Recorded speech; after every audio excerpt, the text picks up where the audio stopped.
I did not know that there was a dialogue between Rachel Donaire and Victor Conte. I did not know that there was a dialogue between Rachel Donaire and Victor Conte. Members of the jury. If you don't know who I am, let me introduce myself. My name is Rachel Donaire. I'm married to Nonito Donaire. I've been a combat fighter since the age of 8, been in the military, and then met Nonito and helped out with his management since 2008.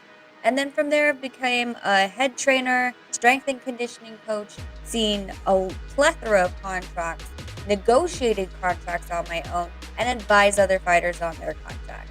So because of that, a lot of people reach out to me regarding my experience and knowledge on the subjects that they're talking about. So I get people like YSM.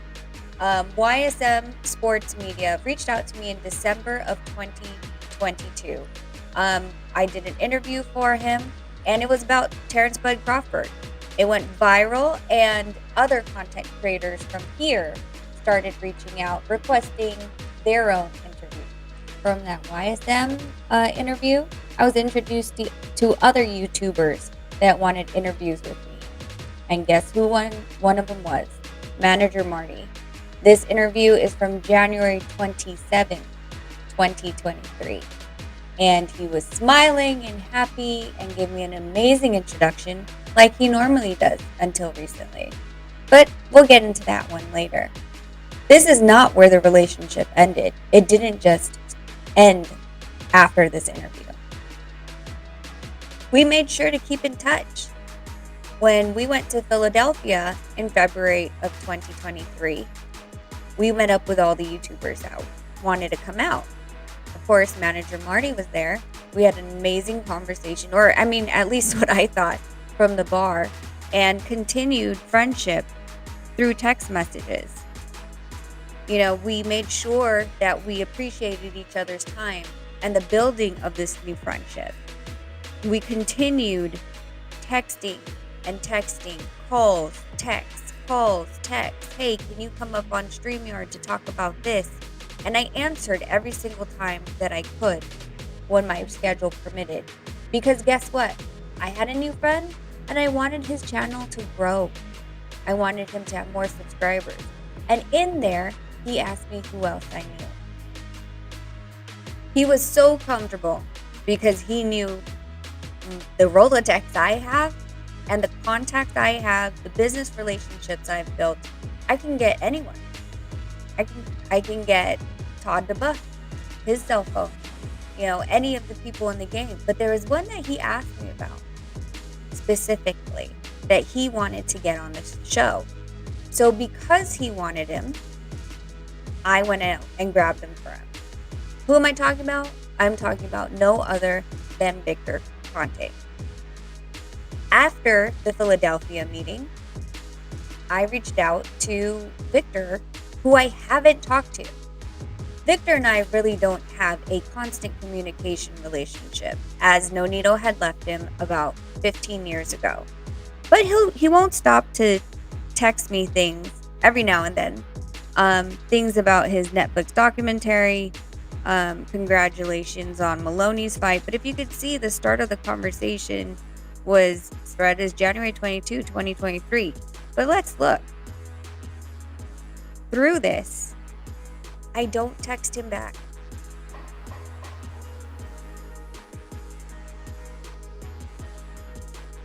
He constantly texts about things that he's talking about, and I don't text back. But that's not what I want to point out to you. I want to point out to you this. Hey, a YouTuber is asking for an interview. Victor's already feeling him out. He doesn't know if he wants to do an interview if he's not a high-profile guy. So what do? I talk out Manager Marty and say that he has a good reputation and he has integrity. He actually said you can send him the questions you want asked so you can answer. I send Read it and then get a piece of your perspective on it. And I wanted to read it right now, and it says, this is from Victor Conte, and you retweeted. Granted an interview. And then it just goes right back to screenshots of him talking on the internet without responses from me. So imagine my surprise when he denies ever knowing that, you know what? Let's just hear it from his own words. She never texted me, y'all. Let's keep it real. She never said, hey, Marty, Victor wants to come up. I've been telling him about you. I didn't even know that. Victor Conti told us that, didn't he? I've been sending him videos that you did. I didn't even know that. She didn't tell me that. I found it out from Victor Conti when he got here. Yep, it's true. I texted Victor out of nowhere from Victor's text messages to me from January 22nd all the way to the point like I showed you a second ago. But he didn't know? Then what's this, Marty? What's this? Gotcha, bitch! You didn't know, Marty? February 13, 2023, after I texted Victor about you, I sent you a screenshot of the communication. What do you mean you didn't know? I've been sending him videos that you did. I didn't even know that. She didn't tell me that. I found it out from Victor Conti when he got here. Let me ask you again. What do you mean you didn't know? February 13, 2023, I sent you a screenshot of the conversation. Oh, how you readily forget how I try to help you. A couple months passed, and Victor still hadn't been on Manager Marty's. So what do? Every single time that Manager Marty's live, like in this text, I tell Victor, April 21, 2023 is when Manager Marty was live, that I told Victor that you're live just to establish you're a good guy. Give him a chance. And listen, it didn't come without its struggle. Victor did not really want to talk to you. He thought you were an idiot in September. And I had to call him and say, please give Manager Marty a chance. He has integrity. You should go over there and talk to him. And while this is going on, I'm trying to be a good friend. You know, he talks to me and says that he wishes that he could come and support. But he doesn't have a way to get into the fight venue, of course. I don't know how you can't get into the venue. Tickets were on sale, but he says he can't get into the venue. So what does any good friend do for a friend that can't come out? So what do? I send you a plane ticket. And that plane ticket was not cheap. It was $716.95. Yep, that's where it was. And I don't even just send you that. I make sure you're taken care of. Sorry, just because I said I couldn't personally pick you up doesn't mean you don't have a ride. TGB should be picking you up. Here's the contact when you land. I made sure you were taken care of. Not to mention the complimentary lunch that was on my tab, in addition to your $1,500 fight ticket. But you know what was strike one for me? No matter what I did for you, other people showed up when Nonito lost. You didn't show up. BFTB showed up and Drew Titan, and I didn't pay for anything for Drew Titan. Even though he's also a friend, I prioritized you. At the end of the day, what's interesting to me is you know when to call me when you need something. And you apparently have conflict resolution. Let's watch this. Blue Blood is making it seem like you and everybody else, maybe BF and Drew, like had a problem with me not acknowledging, hey y'all, I'm leaving, or I don't know. I don't know what his whole motive was, but that's what made me call you on the phone so that you can clarify that it really wasn't no issue with me not overseeing your conversation with him, or, you know, stuff like that, or saying I'm leaving. So you called me because Blue Blood was insinuating that I was mad at you. You called me. You could do that when Blue Blood tells you I'm mad at you. But when you know I'm upset with you, you won't pick up the phone. Is it only because this was about Blue Blood and it was about the clicks and the likes, and that's why you want to clarify with me? You were using me to help clear your name? How convenient. But you know, we still talked and called and talked and called and talked and called and talked and called. Barely anything in between. So many text messages, so many calls.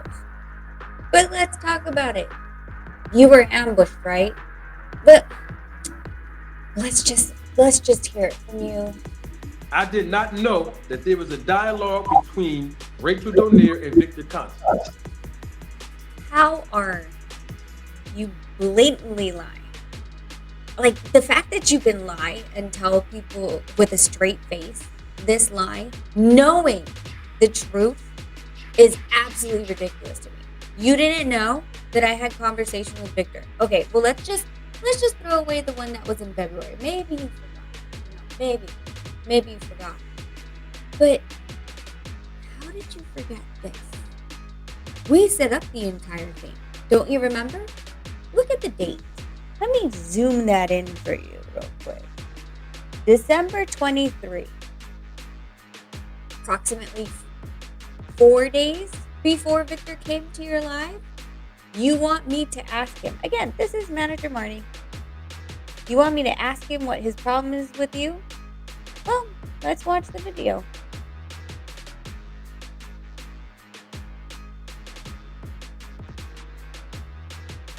I'll text him.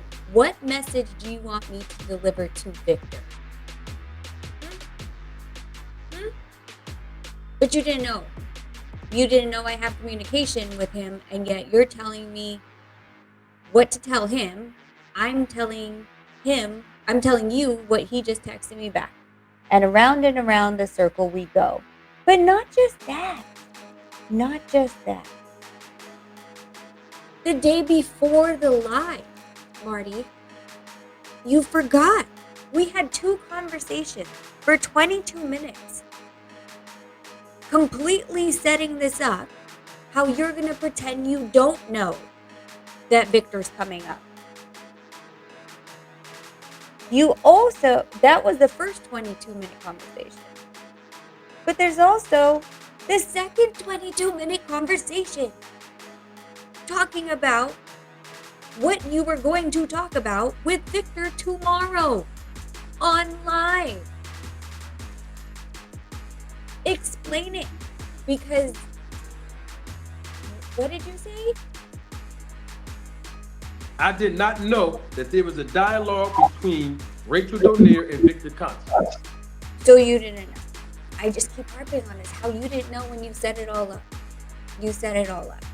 You didn't know that I had communication. Okay, all right. You just texted me to send him a message 4 days prior to your live. And the day before, you had asked, what can I ask Victor? And I said, he said, anything you want. Well, what does he want? And I said, he just wants to see the entire live. And you said, no problem, done. And I was like, promise that this is the deal. He's gonna come and you're gonna post the entire video. Yep, no problem. And then you went left. And then you went left. And you kept me in this conversation. You didn't let me go. You wanted me in this conversation. Why? I don't know. Maybe because you wanted to use me as a scapegoat one day, because we were never really friends. But on December 28th, I gave you Victor's number. Victor doesn't have your number. You're showing all these emails of Victor emailing you. You're not responding, assumingly. But you had Victor's number. You had Victor's number. So why is it that on January 3rd, your second interview with him, you're giving me the StreamYard? You're giving me the StreamYard.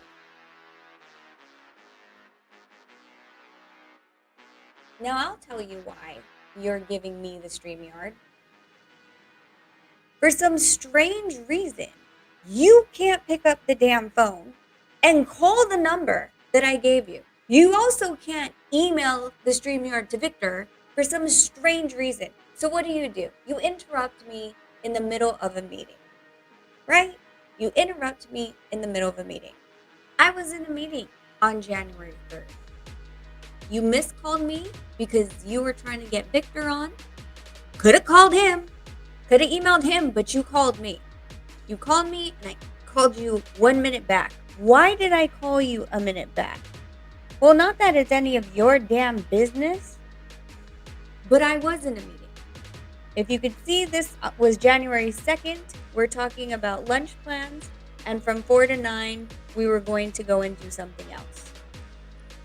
Yes, let's move it tomorrow. Time, 1:30, Fish House. Where's that? 1:30, Fish House.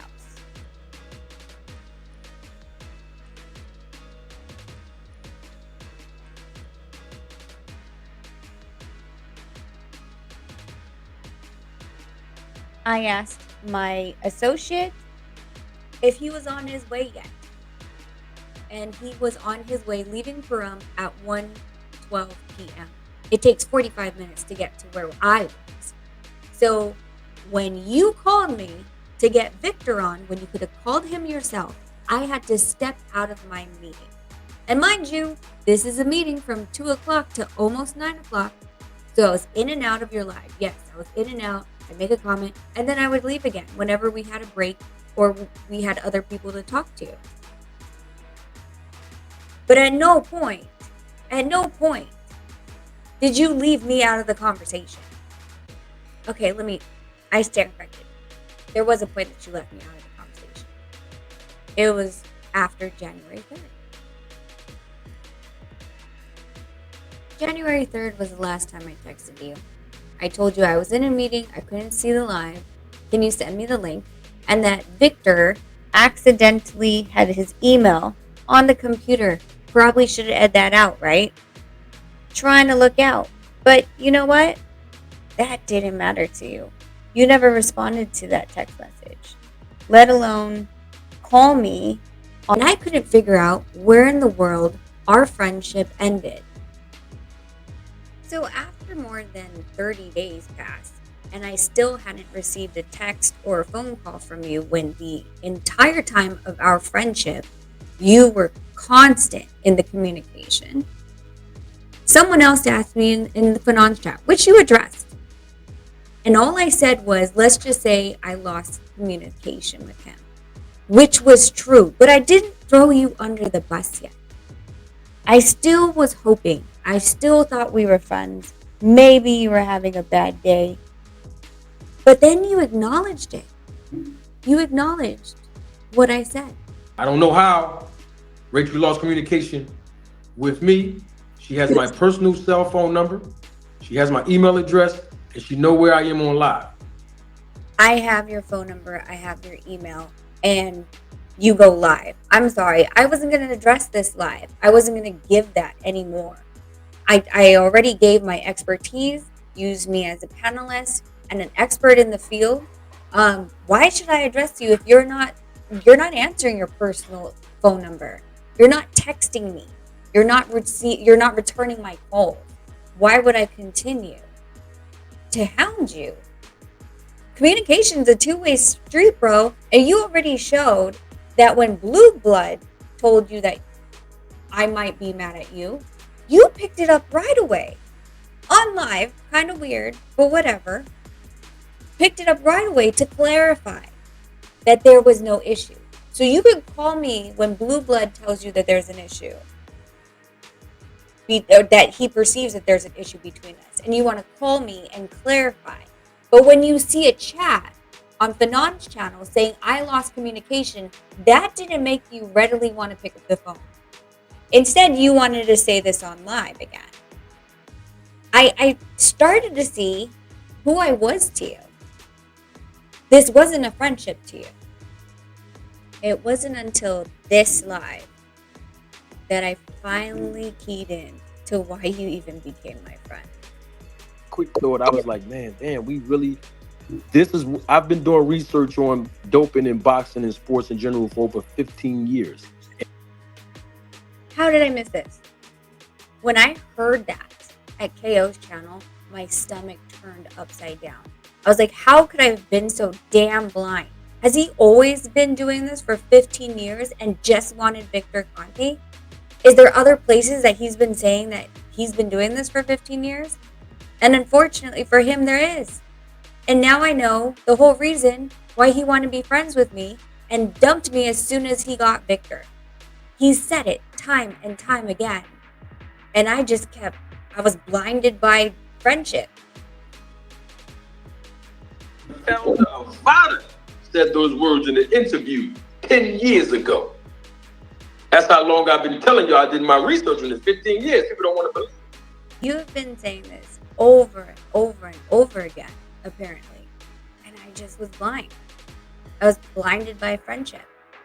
So how many other times did you say this? And I completely didn't even bother paying attention to it. I've done extensive research for 15 years. Now let's see. You love to spin and mislead people. Love to spin it. Let's hear your take on my Mother's Day brunch that had nothing to do with you.